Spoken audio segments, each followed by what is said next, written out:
next speaker is Dr. Gushchina. Dr. Gushchina is a principal investigator at Nationwide Children's Hospital and also an assistant professor of pediatrics at the Ohio State University College of Medicine. Dr. Gushchina is interested in fundamental mechanisms and pathophysiology of inherited neuromuscular and cardiovascular disease, including Duchenne muscular dystrophy and limb-girdle muscular dystrophy. So perfect segue now into an exon skipping approach using a vectorized exon skipping approach for Duchenne. So Dr. Gushchina, you have 20 minutes. Thank you. Thank you. Thank you so much. Do you hear me well? Yes. Just in case. Perfect. Excellent. So in my agenda, we'll cover a couple of, first of all, thank you so much for introduction, inviting me to participate in such a great seminar. And in my agenda, because I don't have a lot of time, we'll go through pretty quickly for long-term study, which we completed last year, and data published. I would like to share with the audience who didn't have a chance to take a look. And I would like to share two new topics about myotropic serotypes we recently tested, and U7, as we call it, U7 platform to skip multiple different single exon duplications mutations or single or multiple deletion mutation that could be found in DMD. And previous speakers did such a great job, so I don't need to go through all details, but just pretty briefly, just to remind everybody that DMD is a severe form of muscular dystrophy affecting approximately 1 in 3,600, 5,000 newborn males. And the first symptoms of this disease usually appear relatively early. And right now with newborn screening, we can identify DMD boys even early, more early than first symptoms appear. But patients show elevated CK level, obviously, and show some muscle weaknesses, including cardiovascular and respiratory dysfunction, obviously without treatment leading to premature death. Becker muscular dystrophy is a much more milder form, and in most cases that means that BMD patients usually show some level of dystrophin expression, and they obviously have longer survival. Just a quick slide about how many exons dystrophin gene has. It's 79, and it results in 427 kilodalton protein.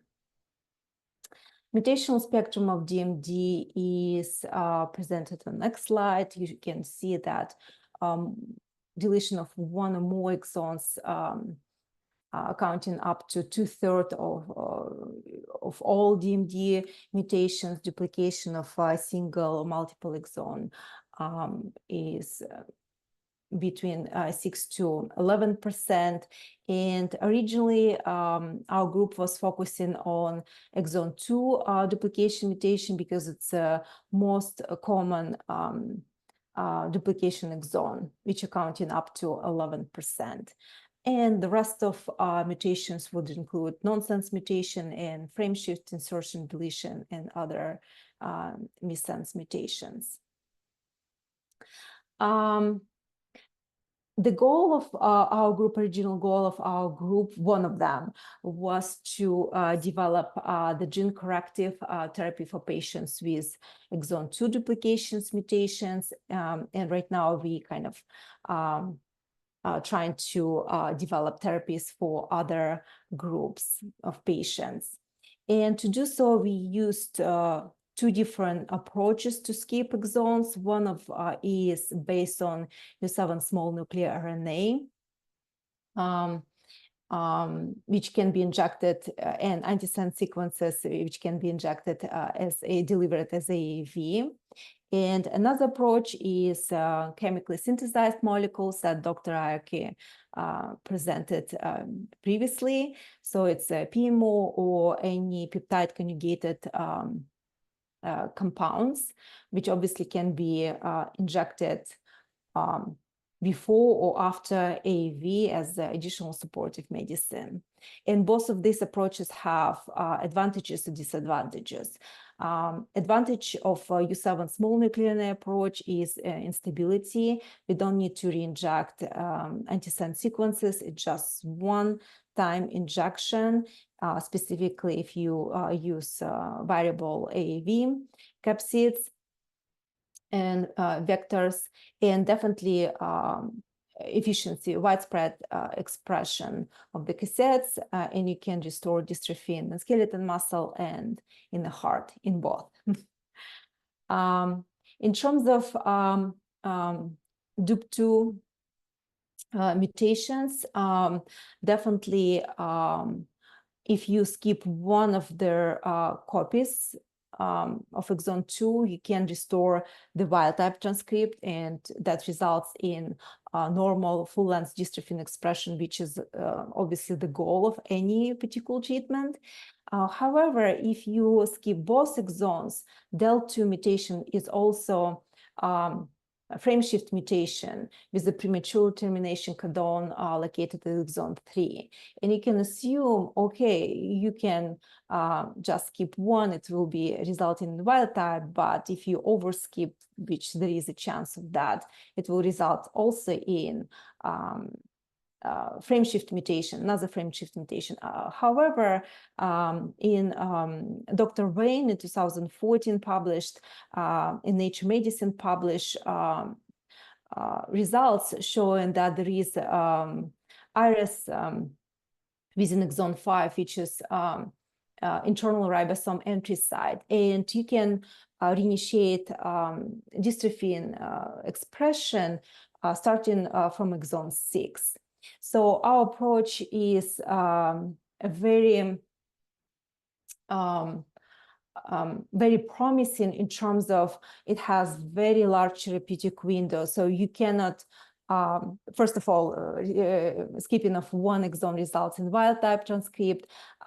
Skipping of both resulted also in very functional and deleted protein, and I will show results from that. So to test this approach, we developed the vector, which called U7-ACCA. It's targeting splice acceptor sites, 2 copies, and another 2 copies targeting splice donor site. That's the reason why this vector calls ACCA. And in previous studies, we determined MEG dose, a minimal efficacious dose, published by Dr. Tabata Simmons. She's the first author. And we also published a bunch of different other publications, including lack of toxicity in non-human primates. But this particular paper shows what the MEG dose. It's 3E13 Vg per kilogram after systemic administration using DUP2 animals. But we never ask the question, what is the long-term efficiency of U7-ACCA is? And here I would like to share some of the data. The approach was very simple. We use the same DUP2 animals. We inject MEG dose, which is 3E13 Vg per kilogram, and we sacrificed animals 18 months post-injection. And we can see very beautiful data. Let me check if I can use my laser pointer. Yes. So you can see the wild type transcript, DUP2 transcript in DUP2 animals treated with diluent. You can see also a little bit expression of wild type transcript, but after ACCA treatment, 18 months post ACCA treatment, you can see still 3 transcript, which is DUP2, wild type, and DEL2, which results in amazing data. You can see about about like 40% of therapeutic transcript, which is wild type, plus DEL2 in T muscle, a little bit diaphragm, but most importantly, we can see about 70-75% of therapeutic transcript in the heart.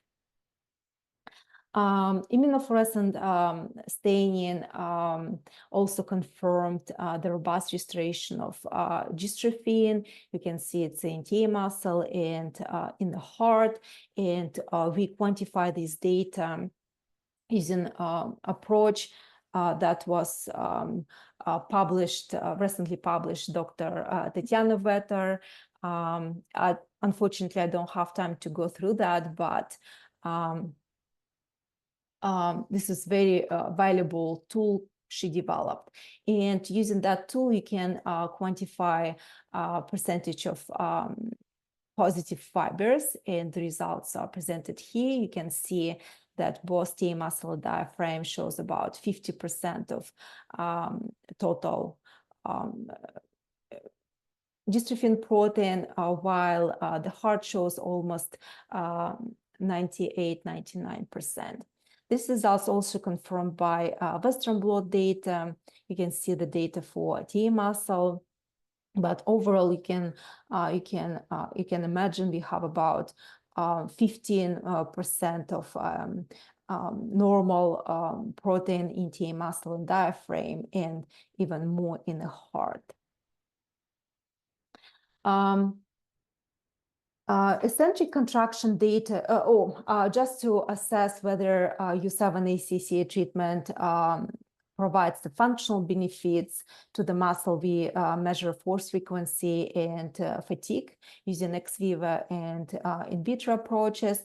And you can definitely see significant differences between dilute DUP2 animals versus ACC treatment in both in diaphragm, in T muscle, and most importantly, that you can see that U7-ACC treatment definitely reveals a dramatic improvement in eccentric contraction data and quantification analysis. This is area under the curve. Quantification analysis shows significant differences between groups. Our biodistribution data definitely shows the presence of U7-ACC after 18 months post-injection. It's variable depending on tissue, but overall it's between 0.4 to 1 vector copies per diploid genome, and definitely much more high in liver, which is expected after using AAV9 vector. As a short summary, we definitely see that our long-term studies show significant exclusion of exon 2. We see still a very high level of presence of therapeutic transcript, which result in normal dystrophin protein being expressed, and we can see significant improvement in terms of muscle physiology, and definitely we see vector transduction in skeletal muscle in the heart. I have a little bit time, so we cover the second topic I would like to share with you about new myotropic serotypes that's available right now in the market, on the market, and we're using two different myo-AAV capsids. They call myo-AAV2 and myo-AAV3, which you can see, and if you didn't read it still, you can find this publication, very amazing publication, published 3 years ago right now, from the Dr. Tabby Borber. And we use the same approach. So as I mentioned, we have available two different capsids, 2A and 3A, and just a proof of concept study seeing which serotypes are transfecting skeletal muscle at potentially heart more efficiently. We did very short studies. So we injected 3 different doses, 1E, 11, 12, and 13 VG per kilogram, and sacrificed animals 4 weeks post-injection. It was, again, duped to animals intravenously injected with AAV. Different AAV U7ACCA construct. And at a low dose, we see a little bit skipping exists for MAIA2 and MAIA3A vector. However, even much more low dose, I would like to remind you, 3E13 VG per kilogram. This is immediate dose for AAV9. You can see much more great exon skipping for MAIA2A and 3A vector, and even more significant skipping with dose 3 times less than MED, which also resulted in dose escalation response in a bunch of different skeletal muscle, including the heart. Heart is still a much more transduced tissue. We used, again, I didn't mention previously, we used standard curve to quantify dystrophin to quantify dystrophin in Western blot data study, and you can see significant differences for middle dose and much more high significant differences between AAV9, which is in blue, versus 2A and 3A myotropic serotypes for most of the tested tissues we performed so far, which also resulted in, we confirmed great dystrophin restoration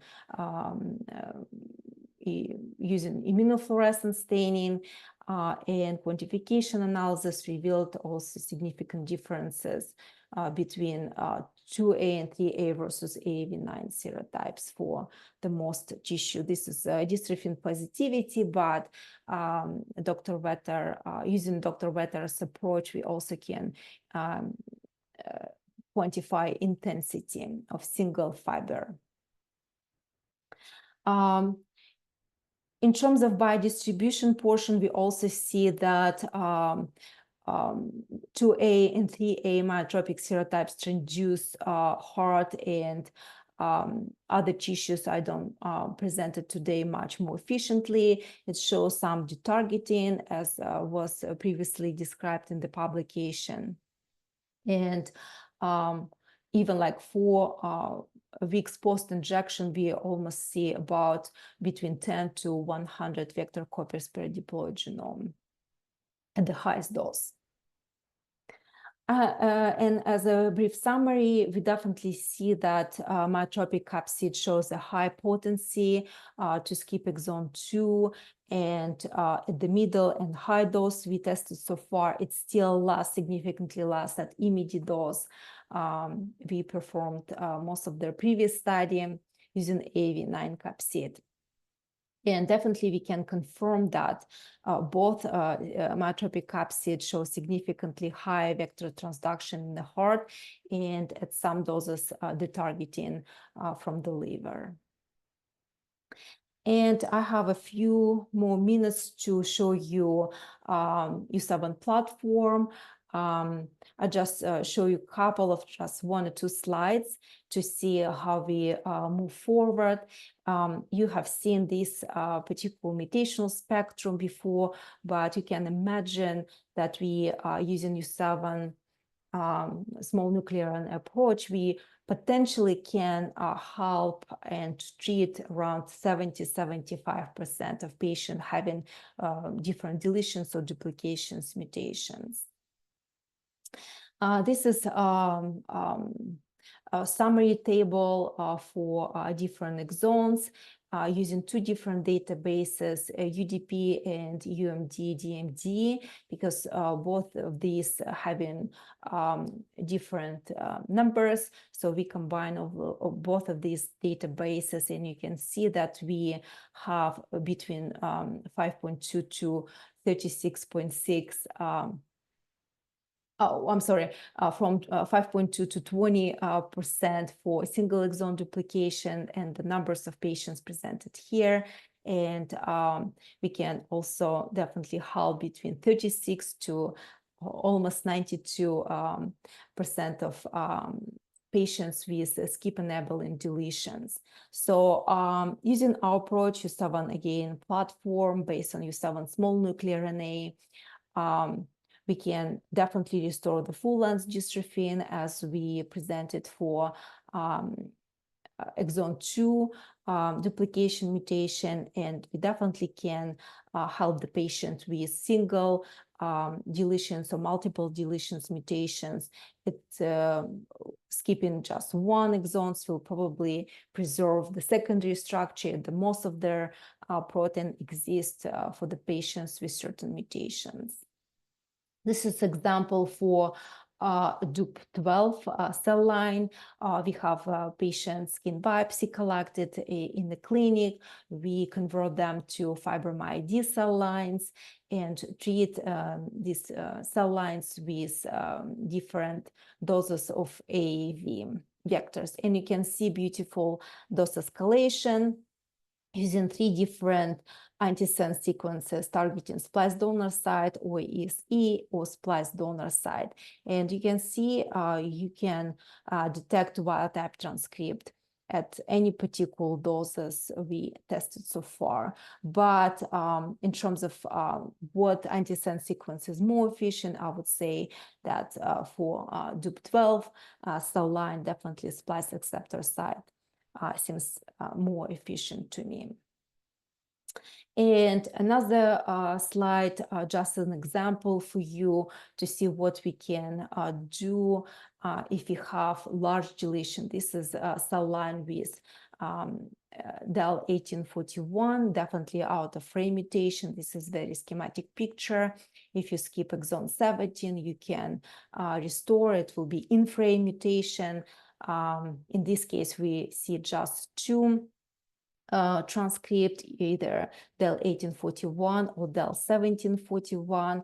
And we also tested 3 different antisense sequences: splice acceptor, ESE, splice donor, traditionally, as I presented on previous slide, and we still see dose escalation response. So the similar approach can be applied to any particular mutations. If you have a cell lines, different cell lines, I would love you to contact me, and we can establish collaboration.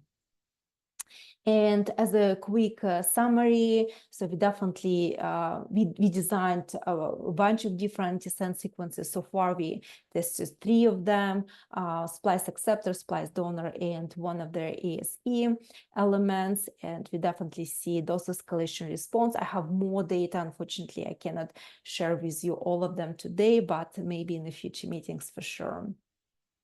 For single exon duplications mutation, we can restore the wild type, or for different cell lines with deletions, we can have in-frame dystrophin mRNA, definitely resulting in translation of either full-length dystrophin or eternally truncated dystrophin protein. And overall, I believe U7 platform approach has very high therapeutic value, I believe, and we can test lead candidates in the future using in vivo studies. Unfortunately, so far we have just 1 mouse model, but we collaborating with different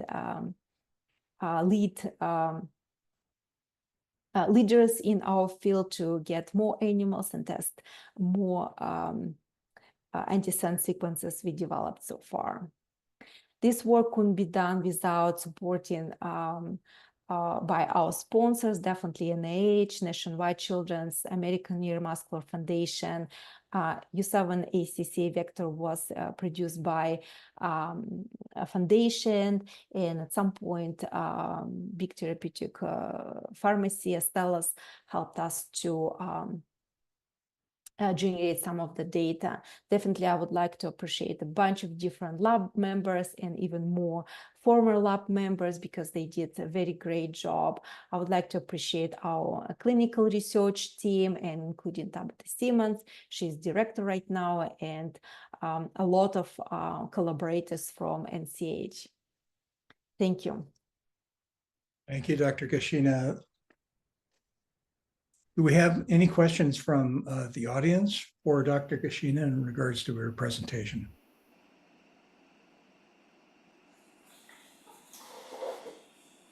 Yes, David. Yeah, great presentation. Thanks so much. Back to the beginning, the ACCA results in the skeletal muscle were significant, and you even saw a nice functional recovery. But I noted it was still quite variable. Like, you saw some muscles that didn't show much of a response at all, or didn't see much expression of dystrophin at all. Can you comment on the source of that variability? Do you think it's a delivery problem? Do you think the myotropic vectors may help you overcome that? What are your thoughts there? Well, we try to be kind of blinded in terms of how we deliver material, because the team who prepares the vector and the team who delivers the vector and the team who do necropsies, they all blinded in terms of what the groups we sacrifice. Definitely, it could be a little bit variable in terms of how it was delivered. However, all our documents show us that delivery was very well done, successful. So could be a variable like from mouse to mouse. We see that for different studies, even for DUP2 animals, because we characterize this mouse model very well since 2013. But yes, so we see that, and we see even variable dystrophin expression from some animals, individual mouse to mouse. It could be a little bit different. So it's a bunch of different things may happen. So that's the reason why for such a long-term study, we even use from 9 to 11 animals just to get very reliable data. Yeah, great. But Thank you. yes. Mm-hmm. Great. Just a quick follow-up question Yes. on that. Regarding the injection procedure, are you giving them IV? Yes, it was all intravenous injections. Yeah, tailored injections. Are they anesthetized or are they awake? No. So right now, all intravenous injections are under control of our ARC, which is Animal Research Corps, and they don't anesthetize the animals. They just walking around in their hands, and they inject it. I guess what are they doing tail vein injections? Yes, they do tail vein injections. One source of potential variability that would be really hard to assess is sort of the blood flow, where the blood goes. And so a mouse that, they kitted the first time and they just send it in, and that mouse is like didn't even know what happened, might not really be stressed and may not send a lot of blood to their muscle, whereas a mouse where they had to kind of manhandle them a little bit or whatever, they might be more stressed, and so they might be sending more blood to their muscle. So it's something that might help explain or think about some of the variability. But so would you recommend to anesthetize them so they will be in the same conditions all the time? It would be the same, but it would probably be worse, right? So got it. So it's sort of how do you normalize that? Do you give them run them on the treadmill after you inject them, that kind of thing? No. We put them in water, a warm incubator, 37 degrees, to make sure the tail vein is expanded a little bit, so they can be easily injected through the tail vein. And so far, I've seen how they do that. I couldn't blame them just for bad injections. If Oh, they no. see any bad injections happen, these animals either excluded from the study usually, or just we have a kind of mark on them just to see what potential outcomes would be from that animals as well. So could Very be many different things. What I would like to mention is that DUP2 animals, in general, they're very, very, very sensitive. Sometimes if you just literally grab them, they can die. That happens a couple of times in my hand. So I was not impressed with that, but yeah. Well, I was also going to add that I respect that you wait. I think you said you harvested at 18 months. Yeah, 18 months post-injection. So it was Yeah, 21 months old mice. yeah, that's a long time. So I respect Yeah. that you stack the deck against yourself to only see the Probably. most durable result. Because I wonder if there's a lot of transient dystrophin expression, maybe not full recovery. Those fibers go away. Yeah, it's all Most speculation. likely, yes. All Yeah. speculations, yes. I agree with you. Thank you, David. Thank you, Divine. Oh, wonderful. Any other questions for Dr. Gushchina? Fantastic. So I'd like to thank all of the speakers, Dr. Mack, Dr. Townsend, Dr. Aoki, Dr. Gushchina. Really, the quality of the talks were really, really fantastic. So thank you so much.